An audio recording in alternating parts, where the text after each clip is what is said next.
आप सब लोगों को नमस्कार। पिछले लगभग 1 साल से भारतीय जनता पार्टी चिल्ला चिल्ला के कह रही है कि दिल्ली में कोई शराब घोटाला हो गया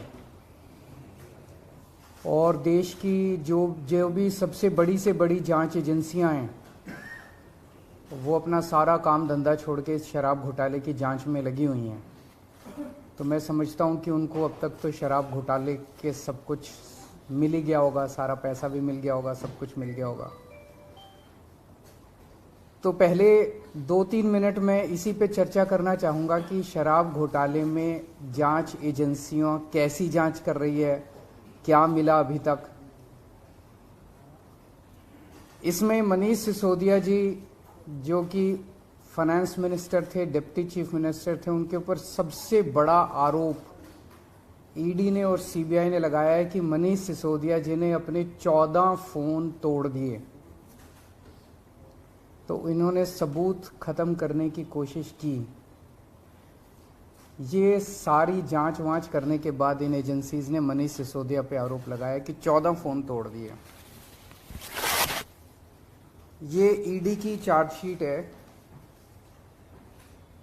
ईडी का डॉक्यूमेंट है ये, जिसमें इन्होंने ये 14 फोन का IMEI नंबर लिखा हुआ है कि ये वो 14 फोन है जो मनीष सिसोदिया के थे और जो मनीष सिसोदिया ने इन फोनों को डिस्ट्रक्ट कर दिया।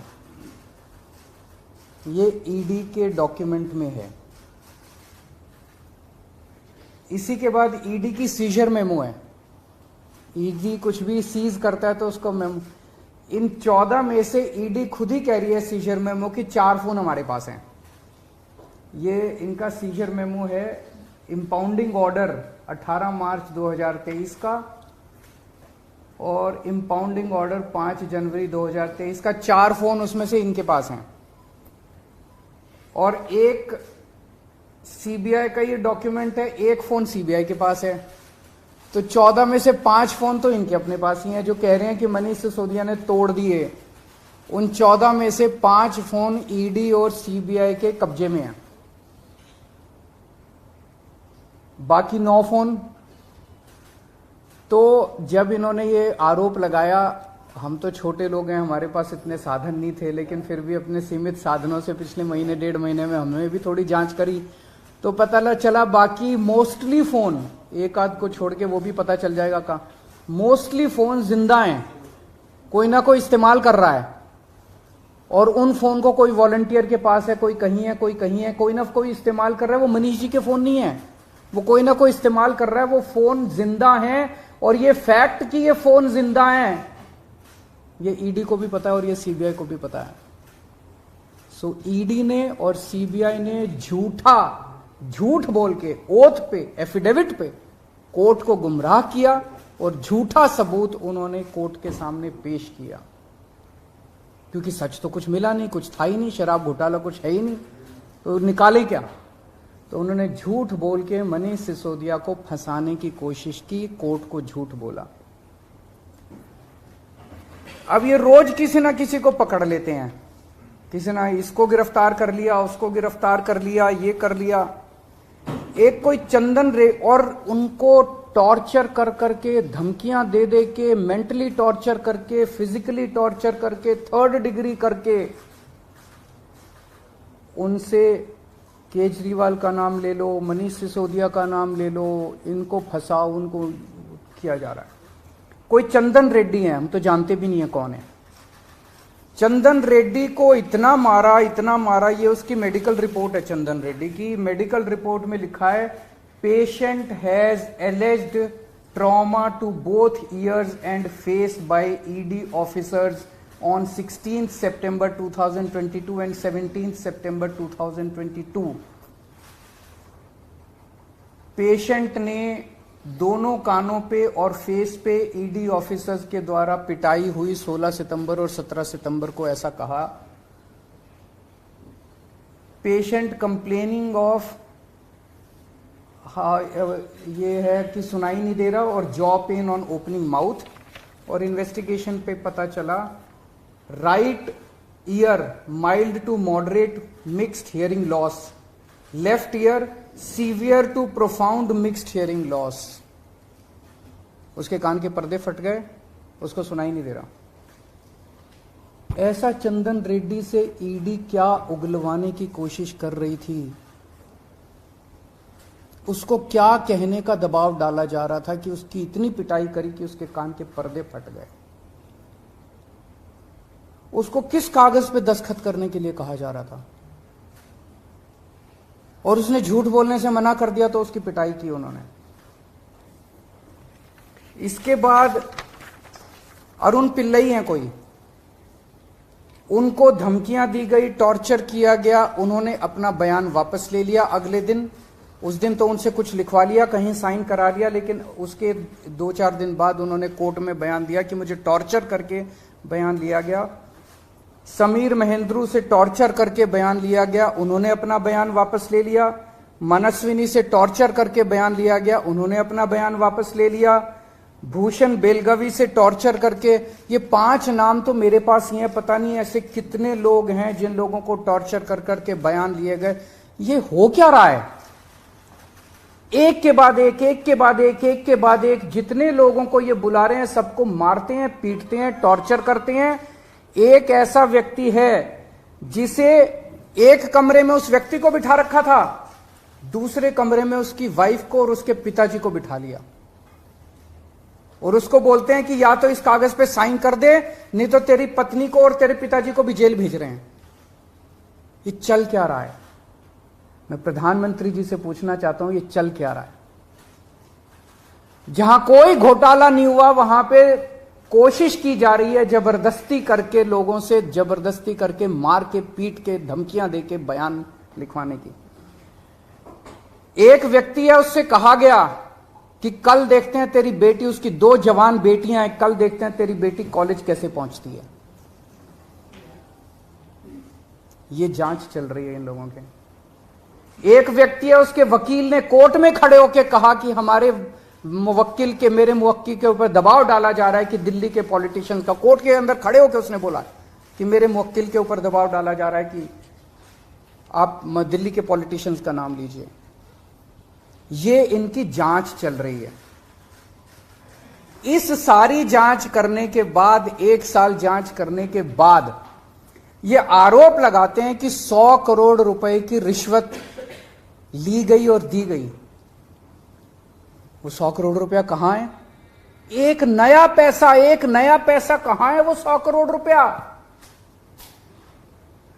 सब इतनी 400 से ज्यादा रेड हो चुकी हैं।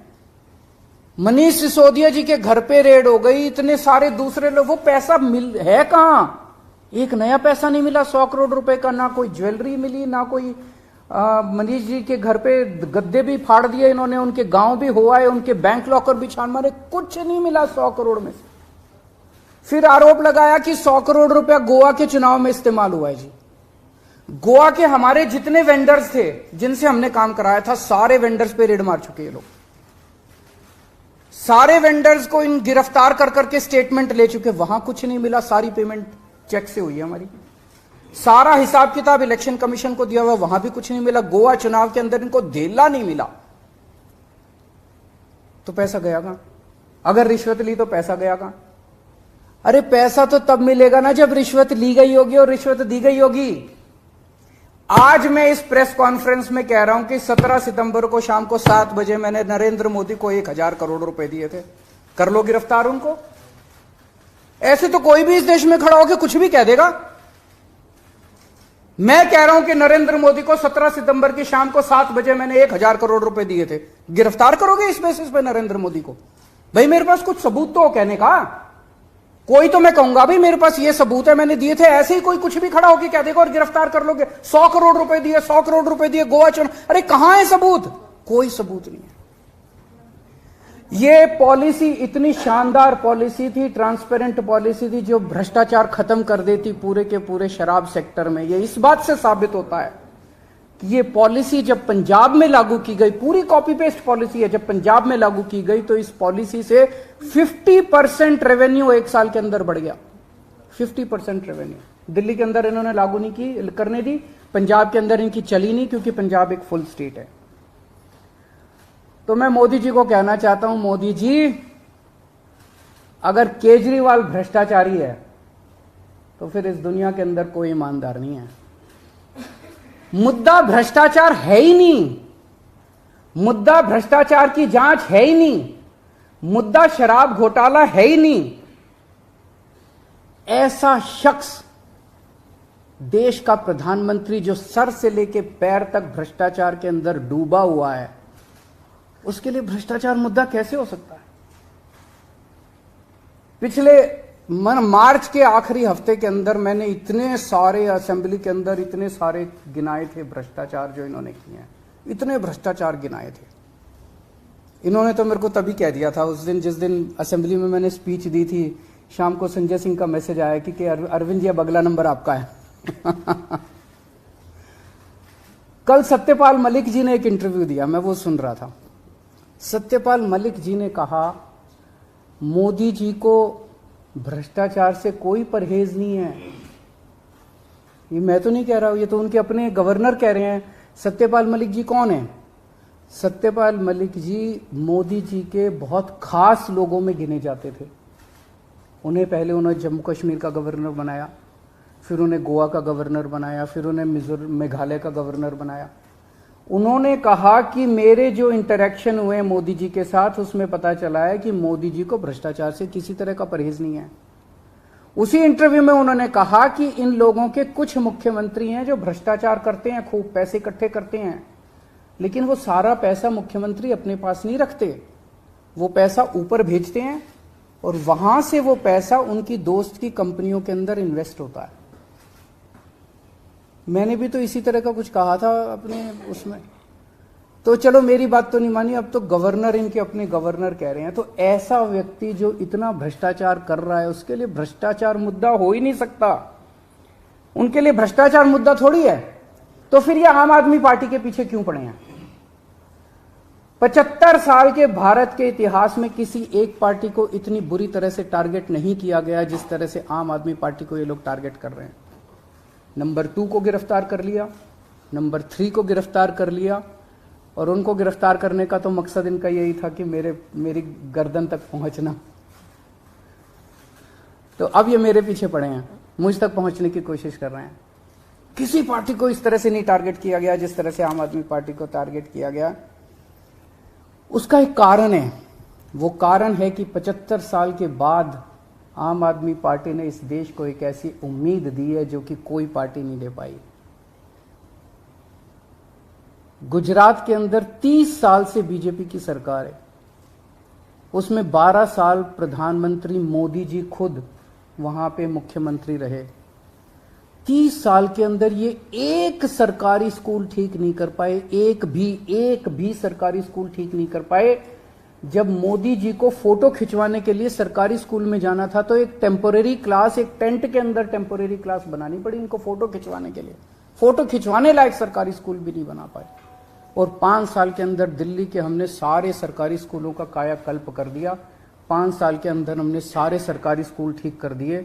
इस देश के लोगों को आम आदमी पार्टी ने एक उम्मीद दी है कि केवल आम आदमी पार्टी उनकी गरीबी दूर कर सकती है, उनको शिक्षित कर सकती है, उनके बच्चों को रोजगार दे सकती है। आम आदमी पार्टी ने इस देश के लोगों को उम्मीद दी है। प्रधानमंत्री जी उस उम्मीद को कुचलना चाहते हैं। प्रधानमंत्री जी नहीं चाहते कि वो उम्मीद आगे बढ़े, क्योंकि अभी तक इन सारी पार्टियों को की मिलके जो लूट चल रही थी, अगर इनको स्कूल बनवाने पड़ गए, इनको अस्पताल बनवाने पड़ गए तो उनको लूटने के लिए पैसे नहीं बचेगा।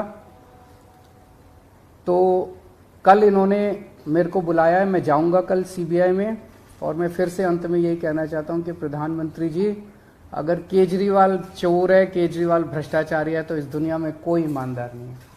सर, क्या आपको आशंका है कि कल जब आप पूछताछ जाएंगे तो गिरफ्तारी हो सकती है आपकी? संडे का दिन है, जैसे मनीष जी को अरेस्ट किया था, आप कर सकते हैं? भाई ये बीजेपी वाले तो मैं कल से देख रहा हूँ प्रेस कॉन्फ्रेंस कर करके यही कह रहे हैं कि केजरीवाल को गिरफ्तार करेंगे। तो अगर बीजेपी ने सीबीआई को ऑर्डर दे दिए हैं कि गिरफ्तार करना है, तो फिर सीबीआई उसको नकार कैसे सकती है? बीजेपी के ऑर्डर तो मानेंगे वो लोग। Thank you.